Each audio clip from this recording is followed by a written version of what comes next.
Oui, merci de m'avoir accordé la parole. J'avais, dernière l'intervention que je puis faire, j'ai bien expliqué par rapport à sa façon de gérer la crise que j'avais dit.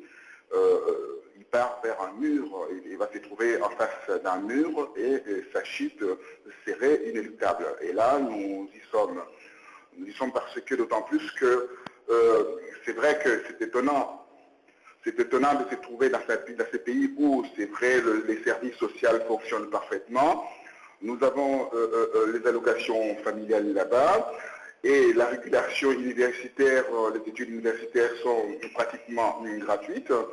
La société fonctionne tant bien que mal par rapport à d'autres pays du Maghreb.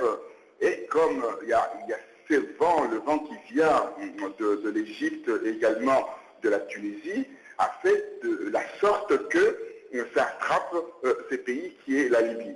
Alors, Muammar Kadhafi, bien entendu, ne s'attendait pas de se retrouver en face de cette révolte qui a commencé dans une petite ville et puis à partir de là, ça a commencé à faire des émules. Quand la première ville est tombée, avant que cette ville tombe, d'abord, il avait exhibé l'épouvantail de mercenaires étrangers qui sont venus intervenir, s'immiscer et s'ingérer de l'affaire intérieure de la Libye. Il s'avère, dans tout cela, on s'est trouvé aussi avec aussi des mercenaires venant de d'autres pays engagés par le colonel Kadhafi, payés à 2000 € par mois. Alors, voyez-vous, 2000 $ par mois, pardonnez-moi. Alors, voyez-vous, par rapport à tout cela, la population s'est trouvée trahie. Et comment elle s'est trouvée trahie par rapport à ça? Nous avons trouvé des gens qui leur tiraient dessus comme des lapins. Et c'est à partir de là, vous savez, quand les gens tombent, vous continuez à tirer sur des gens. Les gens tombent, les familles s'élèvent, les mamans s'élèvent pour pleurer leur mort. C'est à partir de là, les mamans donnent des ordres. Et des ordres là viennent de maisons. Sortez, allez-y, manifestez. Votre frère vient de mourir, allez-y. C'est à partir de là, il ne peut plus contrôler quoi que ce soit. Et là, c'était son erreur fatale.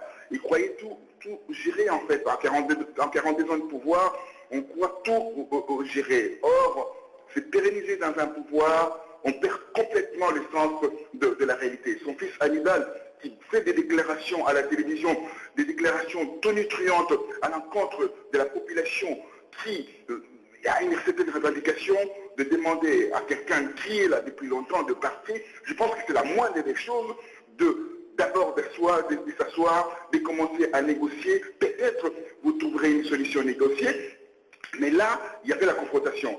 Muammar Kadhafi, il disait proche de son armée, proche surtout de sa tribu qui s'appelle de Kadhafi. Cette tribu est très très puissante et il s'appuyait sur cette tribu. Or, on ne peut pas s'appuyer sur une certaine minorité pour pouvoir mater une révolution qui est d'ensemble légitime. La raison pour laquelle il y a eu ces massacres,